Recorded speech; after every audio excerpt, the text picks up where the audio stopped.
Vamos a estar viendo la materia los evangelios. Vamos a hablar de los 4 evangelios. Tengo un índice de las 8 clases. Yo les voy a pasar ese índice en PDF. Vamos a hacer un recorrido histórico en torno a los evangelios, es decir, cómo se formaron. Vamos a ver a los autores, su carácter, su intención. Vamos a ver lo que yo denomino los 4 rostros de Jesús en los evangelios.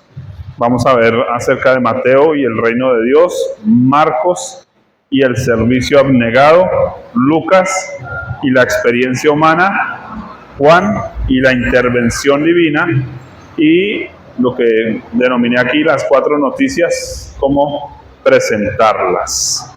Ese es nuestro bosquejo de estudio. Un gusto pues poder compartir con ustedes de nuevo acá. Extrañándolos.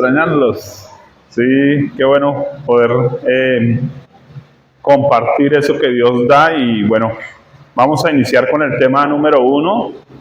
Les advierto, va a ser tal vez corto y el segundo va a ser un poquito más largo, ¿sí? Entonces, ahí miramos cómo nos organizamos para el tiempo de descanso.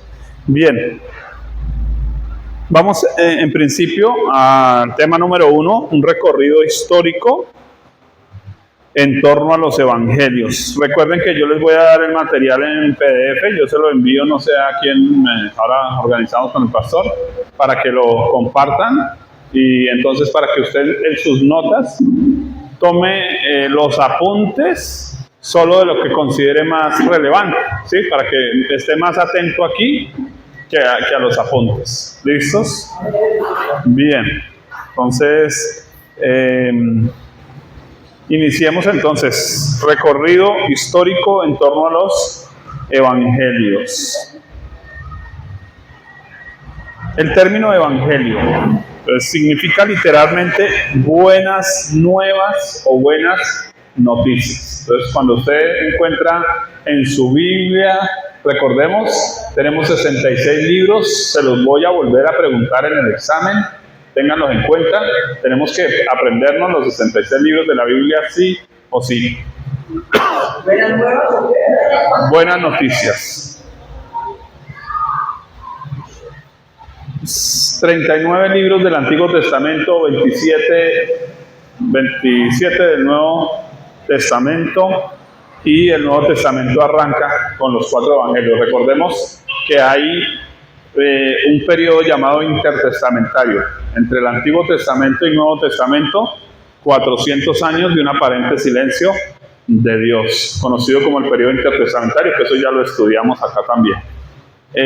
Durante ese periodo se armó una cultura totalmente nueva, vinieron los helenistas. De hecho, el concepto de comunismo, izquierda, todo eso vino de los helenistas, eso es de esa época. De las revueltas que se hacían en Roma, se mataban por ese tipo de cosas políticas, también por las ideologías. Ahorita vamos a hablar un poquito de eso, porque Jesús tuvo que enfrentar ese tipo de cosas también, las enfrentó muy de frente también. Y todo eso se armó durante esos 400 años de aparente silencio. ¿Por qué? Recuerden que la profecía de Daniel, Dios le muestra una figura y cada parte de esa figura representa uno de los imperios. Arranca por Babilonia, Persa, Medo-Persa y luego los griegos. Y para la época que Jesús viene ya están los romanos como tal. ¿Listo? Babilonia, Persa, Medo-Persa, griegos, y lo que es la cultura helenista. Es lo que conforma el imperio romano, y ahí es donde entramos. En ese imperio, Persa, Medo-Persa y los griegos. Recuerden, disculpen que es que como llegaste tardecito, tomen nota de lo que sea más relevante, el resto yo les voy a dar el material para que estén más atentos aquí que a los apuntes. ¿Listo? Bien. El mundo, cuando Jesús llega, es un caos. hay una cantidad de culturas, se está dando la educación, hay problemas políticos, hay problemas sociales, hay problemas económicos, hay una dictadura social, porque el emperador manda a matar a sus hermanos, a la mamá, al que se lo ponga, ¿sí? Sin ningún miedo. Entonces, es un problema, además que el emperador, todos son homosexuales, tienen una cantidad de vicios, tragos, etcétera, y todo eso influye en la política. Entonces, ustedes conocen, por ejemplo, a un Poncio Pilato, porque él acababa con las sediciones. Cuando se armaban alborotos, él acababa de una vez con los alborotos, por una razón, porque si no a él le caía encima el emperador. Entonces, cualquier persona que se oponía, lo mataban, ¿sí? Ahora, todo era por el gusto personal del imperio. Ahora, durante ese tiempo, los judíos están bajo el control de Roma. Y eso ha hecho que también dentro del pueblo judío hayan personas vendidas al gobierno. Es decir, que por réditos económicos, por conveniencia, están vendidos al gobierno. Durante esa época es que Jesús aparece. Porque todo el mundo anda deprimido, enfermo, emproblemado, y aparece Jesús con una buena noticia. ¿Sí? ¿Para quién es la buena noticia? Para todas las naciones. Pero solo un pueblo entiende el concepto de la buena noticia. ¿Cuál? El pueblo judío. Porque se le ha prometido desde Génesis 3:15 que un día se enviaría un Salvador. Entonces, hay una buena noticia que contar. El pueblo judío nunca la contó porque se dieron a los ídolos, se unieron a la idolatría de las naciones. Entonces Dios tuvo que hacer algo, enviar su propio hijo a venir a dar la noticia que el pueblo no quería dar. Lo que está pasando hoy en los pueblos musulmanes, Cristo se está pareciendo a los musulmanes porque los creyentes no van a ir a predicar allá porque estamos todos encerrados aquí, dándonos nosotros luz unos a otros y allá afuera necesitando el evangelio. Entonces, Cristo vino en persona a traer el evangelio. Bien, las buenas noticias. El término evangelio aparece 93 veces en la Biblia, exclusivamente en el Nuevo Testamento.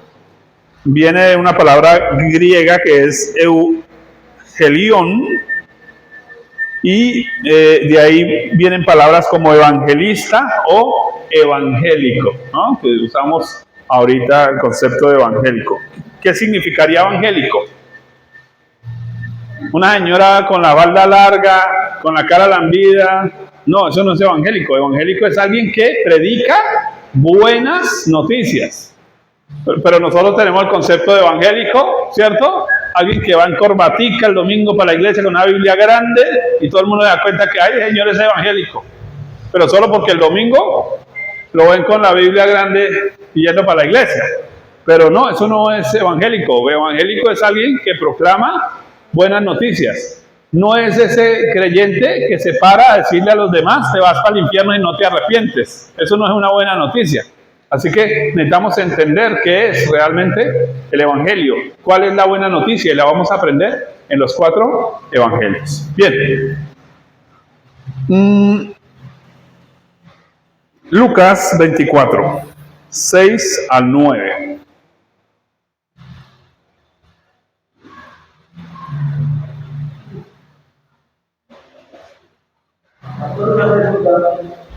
Lo vamos a estudiar así. No en el orden que está bíblicamente, sino... No, es que cuando uno prepara una materia para un instituto bíblico, uno no estudia el texto. Uno estudia todo en torno a los elementos. En este caso vamos a hablar ahorita por ejemplo vamos a hablar de cómo se conformaron los evangelios. Después vamos a hablar de los autores de los evangelios y así vamos a ir avanzando. ¿Listo? Las últimas clases sí vamos a abarcar el texto, pero lo que vamos a hacer es abarcar el bosquejo de cada texto. ¿Listo? ¿Por qué? Gracias por el aporte. Porque cuando uno toma un instituto bíblico, lo que le están dando es herramientas para que usted haga su propio estudio. En este caso sería ¿de qué? De los evangelios. ¿Sí? No es vamos a leer los evangelios, es vamos a tener herramientas para entender los evangelios cuando los leamos. ¿Listo? Bien. ¿Cómo? Lucas 24, 6 a 9 dice, recuerden que Jesús muere y luego resucita. Y aquí está en ese momento en que Él resucita, las mujeres van a la tumba y no encuentran a Jesús, sino que ven la piedra corrida. Vamos a leer. Dice el ángel, no está aquí, sino que ha resucitado. Acordaos de lo que os habló cuando aún estaba en Galilea, diciendo, es necesario que el Hijo del Hombre sea entregado en manos de hombres pecadores y que sea crucificado y resucite al tercer día. Entonces ellas se acordaron de sus palabras y volviendo del sepulcro dieron nuevas de todas estas cosas a los 11 y a todos los demás. Esa frase, dieron nuevas, es evangelium. Es decir, ellas se fueron y predicaron el evangelio. ¿Cuál es el evangelio entonces? La frase anterior, que era necesario que Jesús fuera crucificado y resucitara. Entonces, ¿qué es el evangelio? Predicar las 7 bestias del Apocalipsis. No, eso no es evangelio. De guerra espiritual, de demoniología. No, eso no es evangelio. De ayuda social. No, eso no es evangelio. Predicar evangelio es predicar que hubo alguien que murió en mi lugar, pero también resucitó. Ese es el evangelio. De eso nos van a hablar los 4 evangelios.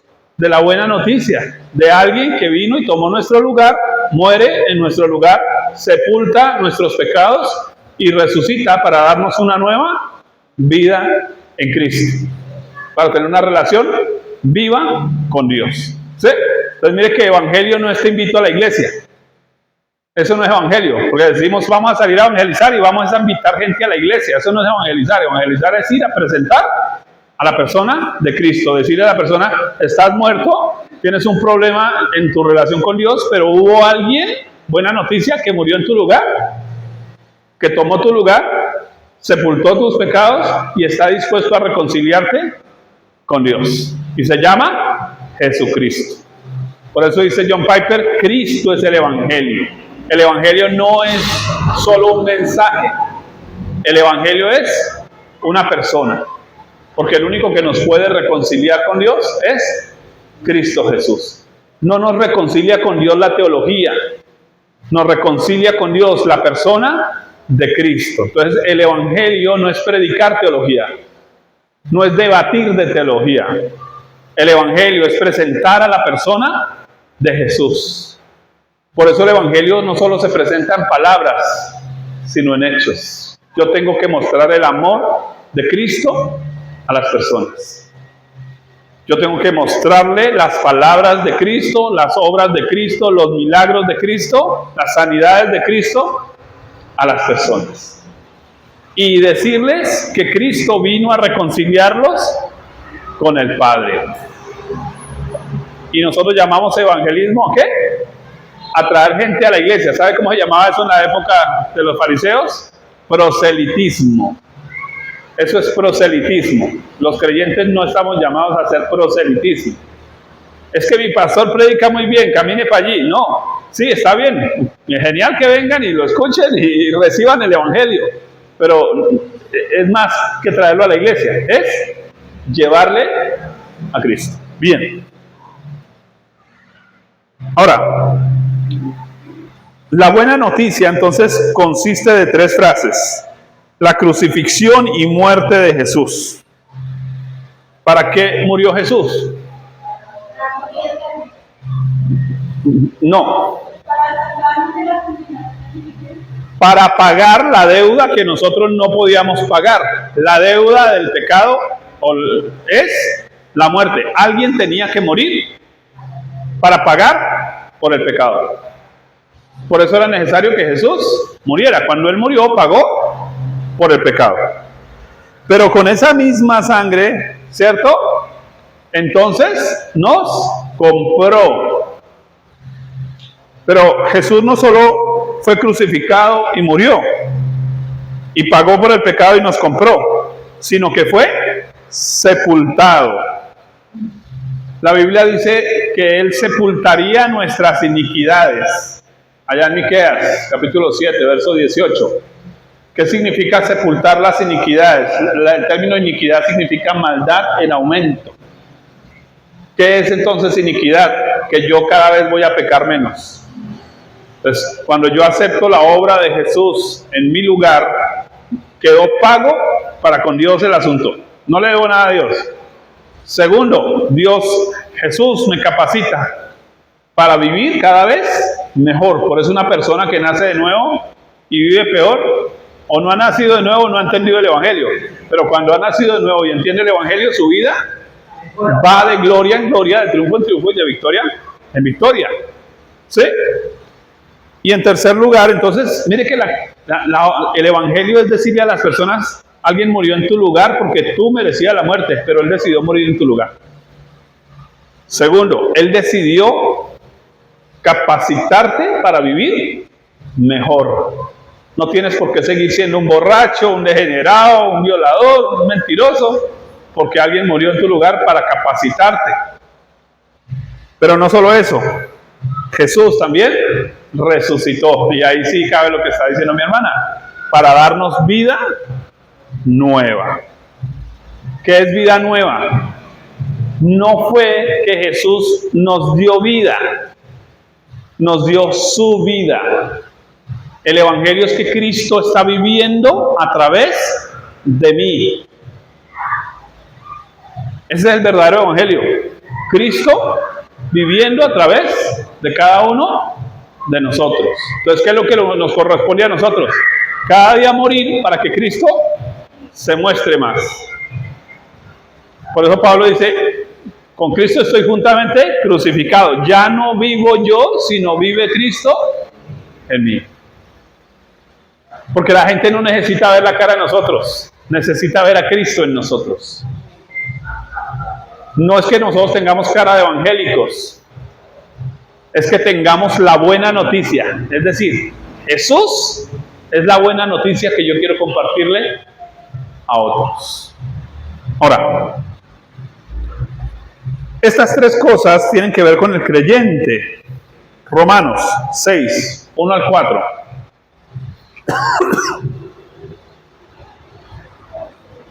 Este texto va a resumir lo que acabo de decir.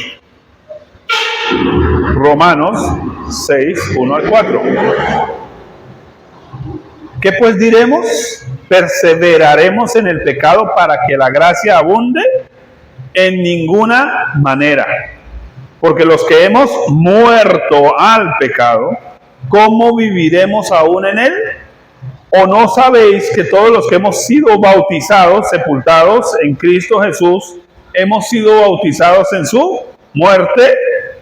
Porque somos sepultados juntamente con Él para muerte por el bautismo, a fin de que como Cristo resucitó, observe, muerte, sepultura y resurrección de los muertos por la gloria del Padre, así también nosotros andemos en vida nueva. Entonces, no solo Jesús está viviendo su vida y quiere vivir su vida a través de nosotros, sino que nosotros también disfrutemos de esa vida. Disfrutemos de esa nueva oportunidad. Entonces, si usted quiere resumir el Evangelio, dígale a la persona: ¿usted quiere una segunda oportunidad en su vida? Porque a veces preguntamos: si pudiera devolver el tiempo, ¿usted qué cambiaría? ¿Cierto? Y mucha gente diría: uy, no, yo no me metería en las drogas, yo no hubiera robado esa moneda, ¿cierto? Porque terminé como ladrón en una cárcel. Bueno, la Biblia dice que Dios restaurará lo que pasó, y la única forma que eso suceda es que Él nos da una nueva vida, una nueva identidad. Por eso en el bautismo nosotros estamos diciendo: muero, me sepulto, y cuando salgo no soy el mismo. Pero aquí, ¿qué me está diciendo? Juntamente con Él. El concepto juntamente con Él es que Dios no lo ve como un acto de fe. Para mí es un acto de fe, pero Dios lo ve como una verdad. Quiere decir que el día que usted bautizó, Dios está diciendo, este Simón se murió y el que salió es una nueva criatura en Cristo Jesús. La pregunta es, ¿usted se ve como una nueva criatura? Porque si usted no se está viendo como la nueva criatura que es, sino la vieja adornada, usted es un religioso. Necesitamos entender que somos nuevas criaturas y vivir acorde a eso. Ahora, en el bautismo el creyente murió con Cristo a su vieja vida. Fue sepultado con Cristo, sepultando sus pecados, y resucitó con Cristo a una nueva naturaleza. La nueva noticia, ¿sabe qué es? Que usted no servía para nada. Cristo murió, pagó, se metió en usted, le dio el Espíritu Santo y ahora usted está vivo y va para el cielo. Y le puede servir a Dios en algo. ¿Entiendo? Porque eso dice Romanos capítulo 3. Todos se hicieron inútiles. ¿Para qué le servíamos a Dios? A nada. ¿Quién nos hizo útiles? Cristo Jesús. Pero ¿cómo somos útiles? La única forma de ser útiles es que el Espíritu Santo de Dios está en nosotros, produciendo el carácter de Cristo. ¿Cuál es el carácter de Cristo? Amor, gozo, paz, paciencia, benignidad, bondad, fe, mansedumbre y templanza. Ese es el Evangelio. Si usted entiende el Evangelio, entonces usted va a poder predicar el Evangelio. De otra manera está predicando escatología, arminianismo, calvinismo, teología, pero no está predicando a Cristo. Porque no está transmitiendo a Cristo. Está transmitiendo una ideología evangélica, pero no el mensaje de la salvación. La gente no necesita debates evangélicos, necesita a la persona de Cristo. Y si usted y yo lo entendemos, y lo vamos a ver en los 4 evangelios, vamos a poder predicar a Cristo. Ahora, ¿por qué? Porque Él es un mensaje vivo. No es un dogma, porque Él no vino a traer la religión cristiana, a inaugurar la religión cristiana. Porque no es una pelea de ideología. Porque las personas muertas no entienden. Dice todo, no hay quien entienda a Dios. Entonces no se trata de argumentos. Esa persona necesita vivir porque está muerta. Lo que necesita es la vida de Cristo. No los argumentos del cristiano, la vida de Cristo. Si yo la tengo, si yo la vivo, el Espíritu de Dios me utiliza para traer a otros a Cristo Jesús. Aún con el ejemplo. Hay gente que dice, es que yo quiero eso que usted tiene. Ok, cuando la gente llega a decir, yo quiero eso que usted tiene, sin que usted le hable, usted está revelando a Cristo. Con sus acciones. Porque eso es lo que la Biblia dice. Que nuestras buenas obras, ¿qué van a hacer? Que el mundo entienda que el amor de Dios habita en nosotros. ¿Y qué es lo que necesitan ellos? El amor de Dios, que les dé vida. Porque Él nos dio vida cuando estábamos muertos en nuestros delitos y pecados. Ahora, ¿de qué tratan los evangelios? Hechos 1 al 2.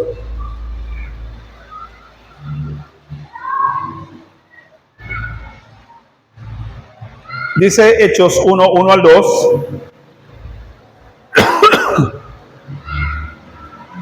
En el primer tratado, Teófilo, hablé acerca de todas las cosas que Jesús comenzó a hacer y a enseñar, hasta el día en que fue recibido arriba, después de haber dado mandamientos por el Espíritu Santo a los apóstoles que había escogido.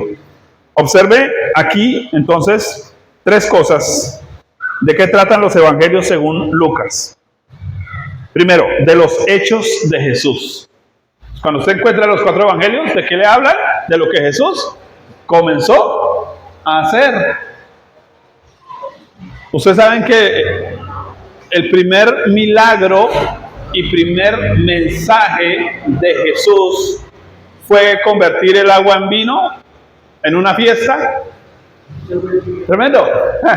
Fue el primer milagro, la primera predicación y la primera señal que Jesús dio.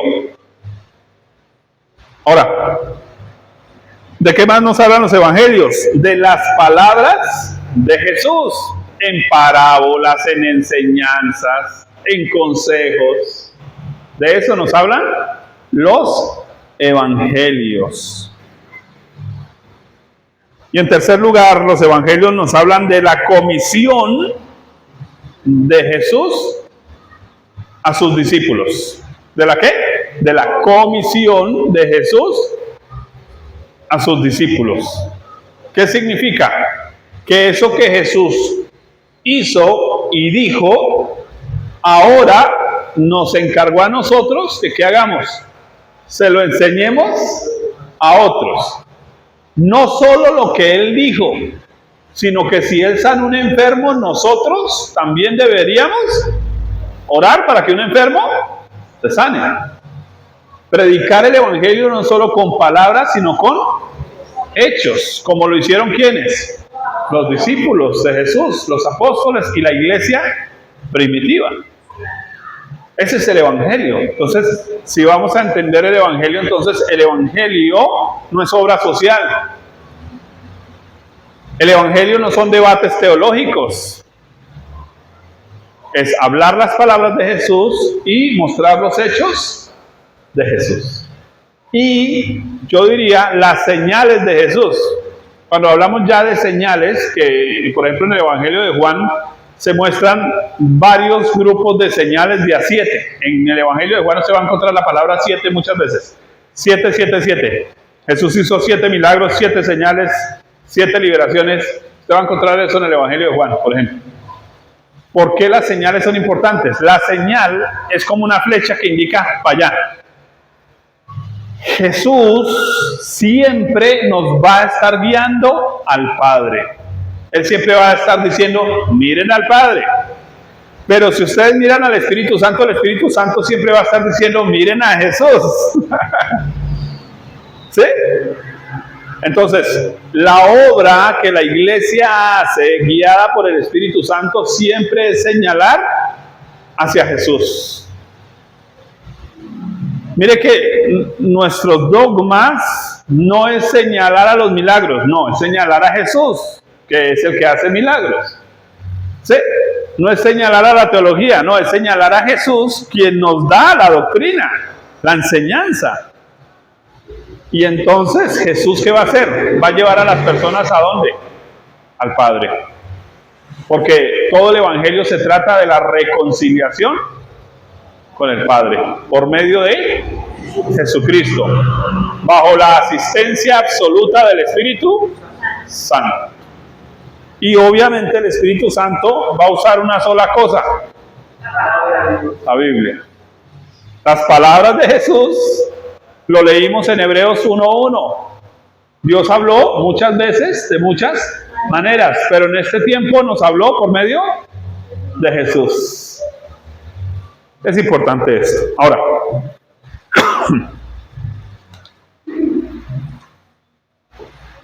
¿cómo están divididos los evangelios? A los primeros 3, Mateo, Marcos y Lucas, se les conoce como evangelios sinópticos. Sinópticos. Sinópticos, como suena, sinópticos.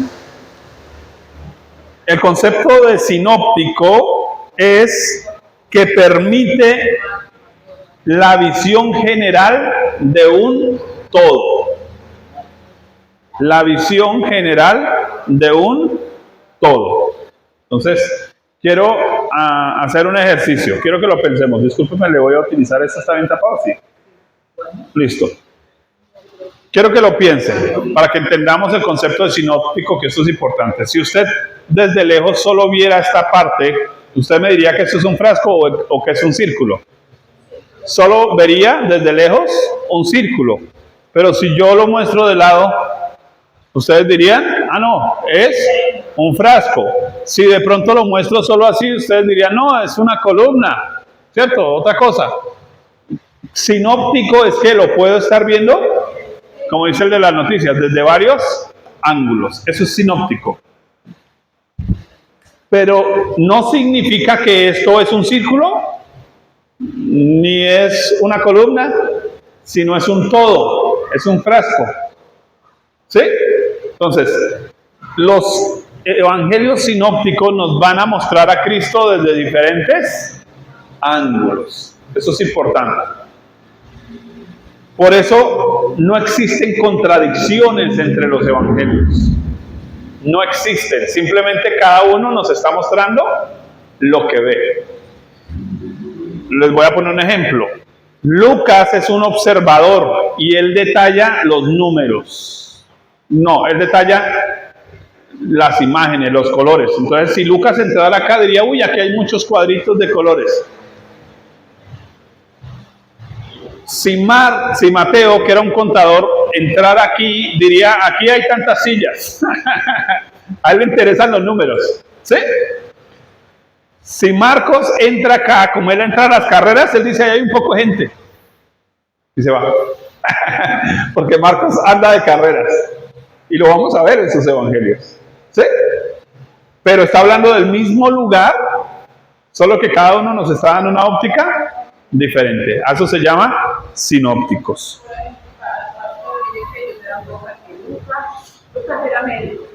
Lucas era médico. Lucas nos da más detalles que los milagros del Señor Jesucristo. Él tiene más en cuenta las sanidades y cómo se producen y por qué se produjeron las sanidades y cómo se produjo la enfermedad y cómo se produjo la sanidad, por ejemplo. ¿Sí? Él es más detallista, es un historiador, es más organizado en el tiempo. En cambio, a Mateo le interesan los números, entonces él dice, mire, aquí habían 5.000, no 4.000. Él sí contó bien, ¿sí? Entonces, está más ocupado en eso. Ahora, eso lo vamos a ir viendo paso a paso. Y el otro evangelio es el evangelio de Juan, pero él sigue un patrón diferente a los tres primeros.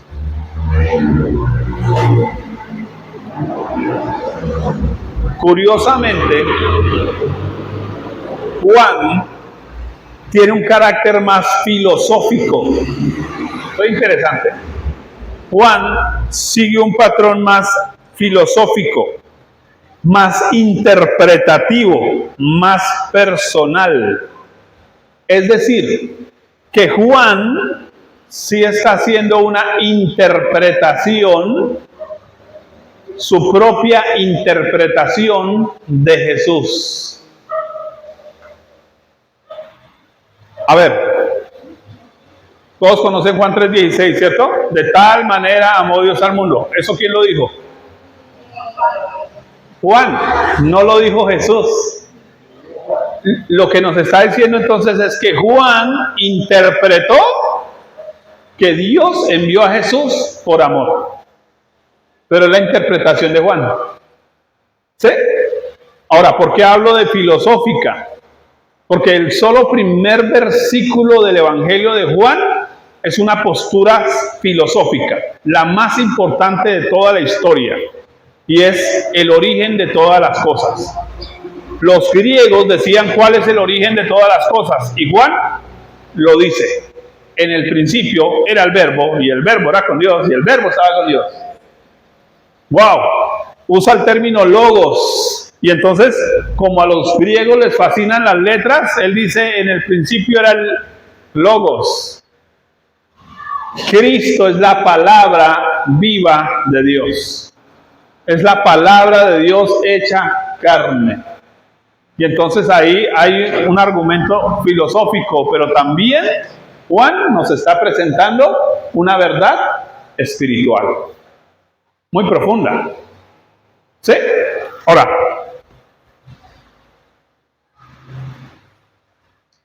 al Evangelio de Juan se le conoce como el Evangelio del Amor porque aparece la palabra amor 22 veces. 22 veces. ¿Quiere predicar del amor de Dios? Por eso tal vez uno de los evangelios que más se comparte en las cárceles a la gente, ¿cierto? En folletos, es Juan. Porque Juan revela el amor de Dios. Eso es importante. Ahora, Mateo fue escrito, vamos a hablar de fechas, en el 40 después de Cristo. Fue el primero en escribirse. Mateo fue escrito en el año 40 después de Cristo. ¿Ustedes recuerdan que Jesús, en qué año nació Jesús? ¿Vino en qué año Jesús? En el 4 después de Cristo. ¿Sí? Entonces, nace en el 4, vive 33 años, ¿cierto? ¿Ok? Así que eso fue escrito 7 años más o menos, no, 3 años, 4 años después de que Jesús se había ido.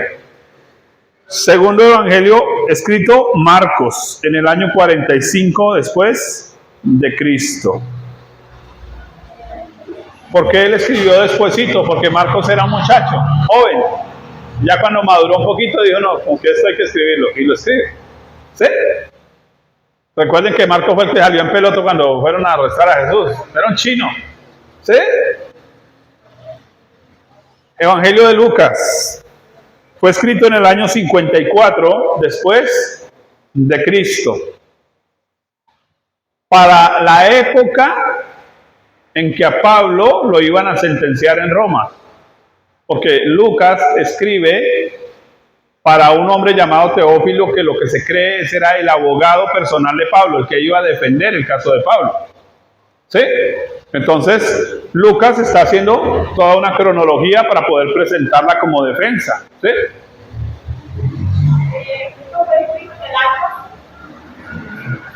Mateo 40, Marcos 45, Lucas 54.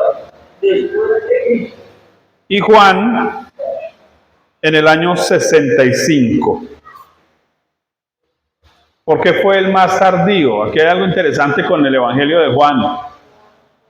Juan fue el evangelista que más tiempo vivió. Pero quiero que tengan en cuenta algo. Juan escribe su evangelio después de lo que él vivió en el Apocalipsis. Y escribe sus cartas, primera, segunda y tercera de Juan, después de lo del Apocalipsis. Por eso él ya está haciendo una interpretación de Jesús, porque él ya vio a Jesús como Dios en persona. Entonces él entendió que cuando Jesús le dio un bocado de pan, estaba diciendo yo soy el pan de vida. ¿Me entiendes? Entendió todo lo que caminó y vivió con Jesús desde una perspectiva espiritual. Por eso el libro más espiritual de la Biblia, hablando en los evangelios, es Juan. El segundo más espiritual de la Biblia es Efesios. A mi gusto, el más profundo de la Biblia. Ahora, el canon de los evangelios, es decir, cuando ya se aprobaron como evangelios, estuvo entre el siglo segundo y comienzos del siglo tercero, es decir, entre los años 290 y algo y 300 después de Cristo. Ya sabemos eso, también lo estudiamos cuando estudiamos Antiguo y Nuevo Testamento en Nicea. Listo. Ahora, algunos datos históricos los voy a leer. 100 años después de Jesús, un discípulo llamado Ireneo, en el año 130 al 202 después de Cristo, habló de los escritores de los evangelios, es decir, un historiador. Recordemos que tenemos a Tácito, se me olvida el otro, Flavio Josefo, y en este caso estamos hablando de este hombre llamado Ireneo, que era creyente, y él escribe lo siguiente: Mateo, abro comillas, publicó un libro del evangelio entre los hebreos en su propio dialecto. Por eso sabemos que Mateo fue escrito ¿para quién? Para los judíos. Mientras que Pedro y Pablo estaban predicando el evangelio en Roma y fundando la iglesia después de su partida, que fue cuando se vieron junticos y que tuvieron por ahí una discusión. Eso lo vamos a ver mañana en la predicación, porque es lo que corresponde en Gálatas mañana. Marcos, el discípulo e intérprete de Pedro, también transmitió el evangelio. Por eso sabemos que Marcos, no fue que Marcos escribió el evangelio de Marcos. Es decir, él lo que hizo fue recolectar la información que Pedro le dio y la puso ahí. Entonces por eso también podría llamarse el evangelio de Pedro. ¿Sí? Pero pues Marcos fue el que la copió. ¿Listo? Y Lucas, el seguidor de Pablo, puso en un libro el evangelio predicado por aquel. En este caso, nosotros sabemos cómo Lucas recopiló el evangelio. Primer viaje de Pablo, Lucas todavía no estaba. En el segundo viaje de Pablo, se convierte Lucas. Pero Lucas no se va con Pablo. Pablo va y vuelve y de recogida recoge a Lucas y se lo lleva hacia Jerusalén. Y en esa ida a Jerusalén encarcelan a Pablo 2 años. Y estando allá 2 años encarcelado Pablo, Lucas, con tiempo de sobra, se puso a averiguarle a las señoras. Y entonces le preguntó a María cómo fue lo del embarazo. Y por eso Lucas nos cuenta la historia de primera mano. Nos cuenta detalles que los otros evangelios no nos cuenta, porque el chino era bien preguntoncito. ¿Sí? Qué bueno, gracias a Dios por eso. Luego, Juan, el discípulo del Señor, publicó un evangelio mientras residía en Éfeso, en Asia. ¿Por qué? Porque él, recordemos que a Juan, el emperador lo manda a meter en una olla de aceite hirviendo, lo meten en la olla de aceite hirviendo. Les recomiendo cuando puedan leer, para que conozcan la historia de la iglesia, el libro de los mártires, de John Knox, el libro de los mártires. Un libro de 400 páginas, pero vale la pena que usted sepa cómo se armó el cristianismo. ¿Sí? Cómo a las mujeres cristianas les abrían el estómago para que los marranos se le comieran los bebés. Eso era lo que hacían las ideologías. Discúlpeme. ¿Sí? Era terrible. Ahora, a Juan lo meten en una olla de aceite hirviendo por predicar el evangelio. Y como no murió, porque Jesús había dicho que él se iba a demorarse en morir, porque tenía que ver algo en particular, que era lo que iba a ver en el Apocalipsis, y tenía que conocer la destrucción de Jerusalén que se dio en el año 70, entonces no muere. Como no muere, pues no iban a vivir con ese esperpento, entonces lo mandan para la isla de Patmos. Allá tiene la revelación del Apocalipsis, pero como no se muere todavía, entonces lo sacan de allá y lo llevan a Éfeso. Y en Éfeso, él escribe su evangelio de Juan. ¿Sí? Y después ya se va hacia África y funda la iglesia en África. ¿Listos? Gracias a Juan tenemos el evangelio en África. ¡Qué bendición! Ahora,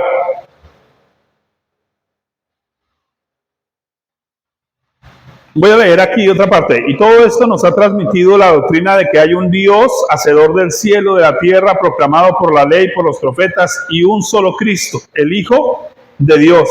Y si una persona no acepta estas doctrinas, seguramente rechaza a los seguidores del Señor y rechaza incluso a Cristo el Señor mismo.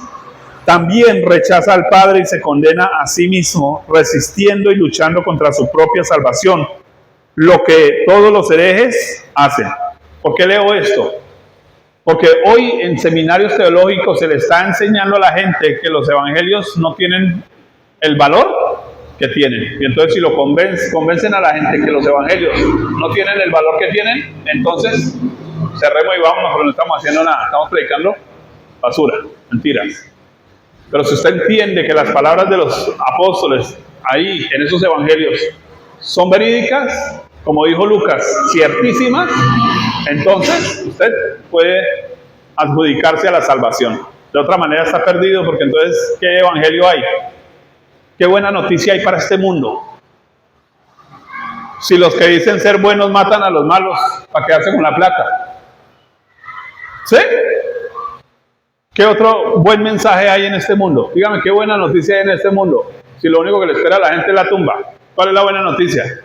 La única buena noticia que existe es que si usted tiene a Cristo, dice que el Señor lo pastoreará más allá de la muerte. Ese es el evangelio que predicamos. Ahora, termino con esto. Algunos tintes culturales en la época de los evangelios con que nos vamos a encontrar en los evangelios.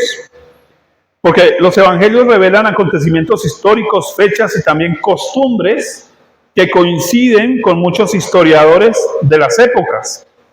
Utensilios, tipo de ropa, entorno social, Y todos están enmarcados en los evangelios. Ahí vamos a conocer lo que es una mesa, lo que es un acueducto, vamos a conocer lo que es una sinagoga, una escuela, vamos a conocer toda una cantidad de cosas de cultura, incluso de alimentos que se consumían en esa época. Ahora, un ejemplo de esto que vamos a encontrar en los evangelios son los diversos tipos de personas o personajes que tanto Juan el Bautista como Jesús y luego los discípulos tuvieron que enfrentar. Se los voy a leer. Sacerdotes. Eran personas apegadas a los rituales. Ellos no tenían una buena noticia. Porque ¿cuál era la buena noticia? ¿Sabe cuál era la buena noticia para un sacerdote? Que en el templo ya no había arca, ya no había presencia de Dios. Estaban ofreciendo sangre, corderos, a un Dios que ya no estaba ahí. Eso es como ir a una iglesia donde no hay presencia de Dios. Eso no es iglesia. Los ancianos estaban apegados a las tradiciones. Oiga, ¿tenemos eso hoy?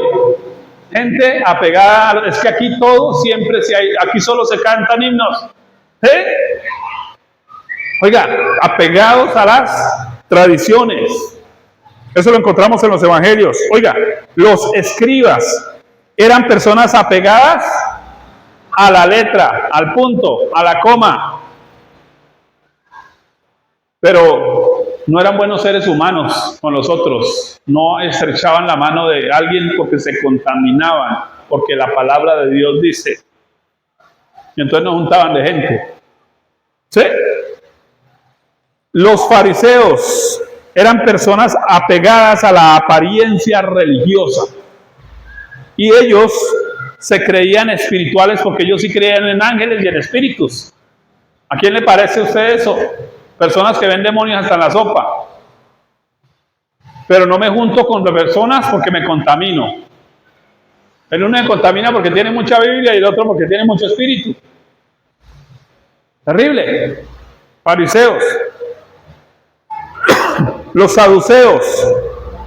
Ellos no creían en sanidad, no creían en milagros, no creían en ángeles, no creían en espíritus. Eran apegados a la ley. Técnicamente eran judaizantes. ¿Qué eran judaizantes? Personas que querían convertir a los griegos en judíos. ¿Y sabe por qué lo hacían? Pues por la ofrenda, por obvias razones, porque no que eso eran ganancias. Entonces si se ganaban a alguien allá afuera, se lo adquirían para acá. Recuerden que la vez pasada hablamos del concepto de los ismos. Nosotros no predicamos el cristianismo, ni judaísmo, ni budismo, ni hinduismo, ni ninguna de esas 12 religiones que hay en el mundo. Nosotros predicamos a Cristo, no el cristianismo. ¿Sí? Los judaizantes predicaban el judaísmo, no predicaban a Jesús, ni siquiera estaban predicando a seguir a Dios, era que siguieran la doctrina del pastor que tenían ahí. ¿Sí? Y es lo que la mayoría de gente hace, seguir al hombre y no seguir a Cristo. Pero un verdadero discípulo sigue a Cristo. Ah, ahí está el reloj, ya voy terminando mi paz, tranquilo. El gobierno. Oiga, el gobierno estaba apegado al poder. Eso no se tocaba. Por eso Herodes mandó matar a la mamá, mandó matar a los hermanos, crucificarlos. ¿Sí? Porque cualquiera que se le oponía, él solo quería el poder. A mí me impacta, escuché una entrevista de Santos cuando todavía era candidato, y un día le preguntaron qué es lo que realmente le interesa a un político. Él dice, la plata no, el poder, porque es que esa sensación de mandar a otros, eso no se cambia por nada, decía. ¡Wow! El poder. Eso era el emperadorcito que le gustaba mandar, dice la canción. ¿Se acuerdan de esa salsa, no? Bien. Oiga, los herodianos eran personas apegados al gobierno. Esos eran los que el gobierno les daba al mercado cada 8 días. ¿Sí? Y entonces le besaban los pies al gobierno. Eran los herodianos. Y entonces los herodianos tenían un dicho. O con ellos, o con el gobierno, o en contra mía. Y entonces llegaron con una moneda a decirle a Jesús, ¿para quién es? ¿Para qué querían eso? Para que Jesús quisiera. Si Jesús decía no, con el gobierno no, está en contra del gobierno, hay que mandarlo a matar. Y si decía no, solo a Dios, decía, está en contra del gobierno. Y si decía con el gobierno, decía, mire, ese es de los políticos de allá. ¿Qué hizo Jesús? Ok, deja a los políticos con su ladronicio y deja a los evangélicos con lo suyo. Porque en el reino de Dios, política no hay. Hay políticos en nuestro gobierno, pero en el reino de Dios, damos a Dios lo que es de Dios y al César, yo pago impuestos, yo pago, si paso con el carro semáforo rojo, cumplo. Oiga, ya voy acabando, tranquilos. Los publicanos eran apegados a las prebendas públicas, eran los trabajadores públicos que les gustaba sacar platica. ¿Por qué estamos como estamos hoy? Porque todo el mundo está untado de algo. ¿Sabe por qué la derecha no se opone mucho con la izquierda? Porque todos tienen colita que les pisen. Porque aquí, dijo Juan Gozaín, aquí roba desde el embolador de zapatos que rinde el betún con gasolina. ¿Sabe por qué muchos pastores acá no ni allá ni acá? Y ahí calladitos, porque tienen cola que les pisen, porque los pisos se los han puesto con la plata del gobierno. Eso estaba ahí en esa época. Listo. Los soldados eran apegados al chantaje. Cualquier parecido con un policía de tránsito, pura coincidencia. Oiga, póngale cuidado, los celotes, apegados a las ideologías. Es que yo soy de izquierda, yo soy de derecha, yo soy del centro, yo soy del verde, yo soy de... ¿Y sabe que la palabra ideología viene de la palabra idiota? Por eso me gusta lo que escribe el libro Agustín Laje, no seas parte de una generación idiota. Era la gente que no pensaba por sí misma, sino que repetía lo que los demás decían, pero no tenía criterios, porque no leían, porque no estudiaban, porque no se involucraban. Y entonces se llama filosofía del pueblo. Todo el mundo dice, pero ¿sabe por qué dice? Porque esas son las noticias que ve, pero el otro ve unas noticias contrarias y entonces nos tienen divididos, porque eso le sirve al gobierno. Divide, reinarás. Tremendo. Y Jesús tuvo entre sus discípulos celotes de odiar. ¿Cómo logró unir eso? Lo vamos a ver por el camino.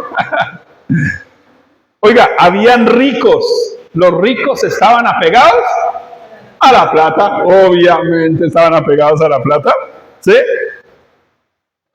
Hay una película, ¿no? El vendedor, ¿cómo se llamaba? El vendedor que habla sobre saqueo. Bueno, ahora sí me acuerdo. Los pobres, póngale cuidado, los pobres estaban apegados a todos los anteriores. Porque tenían el pastor que oraba por ellos, el político que les daba el mercado, el herodiano que le ayudaba a guardar la cuadra. ¿Sí? Y por último, los ociosos, que eran empleados de la maldad de todos los anteriores. El pobre decía, hermano, mi mujer me traicionó, hágale la vuelta al desgraciado, se me la robó. Y le pasaba una plática. El político decía, necesito que me le haga una vuelta, mándeme un muchacho a matar a un político. Y le pagaba. De hecho, la ociosidad era una profesión en esa época. Era una profesión. Ustedes lo han leído en la Biblia. Para que apedrearan a Pablo, ¿cierto, mi pastor? Dice, contrataron ociosos. Era una profesión. O sea, eran vagos que esperaban, y si usted le decía, mire, es que necesito que me le rompa el vidrio allá a la vecina, él decía, ¿y cuánto me da? Tanto. Y se iba a romper el vidrio. ¿Sabe qué hacía? Cuando lo venían a encarcelar, el político decía, tranquilo, mijo, que yo lo saco. ¿Sí? Entonces, por eso aquí en este país, un ciego, inválido y el peor criminal del país se perdió con 30 policías atrás y se perdió un inválido y ciego en este país. ¿Sabe qué es eso? Ocioso. Se le pagaron para dejarlo volar. Porque como un tipo aquí en Colombia paga 4 años por robarse un Maggi. Y todos conocen esa noticia. 4 años, un padre de familia que tenía hambre. Y pagó 4 años por un Maggi. Y un asesino, violador y toda esa vaina. Y ciego, inválido, y se perdió. ¿Sabe qué tenemos en nuestra sociedad? Ociosos. Porque todo el mundo se vende por plata y por un mercado. Ahora, de eso nos van a hablar. En medio de ese panorama tan horrible, aparece Jesús y dice, les tengo una buena noticia. El camino no es la política, no es la religión, el camino no son los sacrificios, el camino se llama Jesús. Porque es que aquí no estamos trabajando para vivir sabroso acá. Estamos trabajando para ir a la vida eterna con Dios. Donde Dios va a hacer juicio de los pensamientos e intenciones y de las obras de cada ser humano. La pregunta es: ¿y cómo estoy yo delante de Dios? Ni siquiera es cómo está mi país. Yo, ¿cómo estoy? Si estoy listo para ir al reino de Dios con el Señor.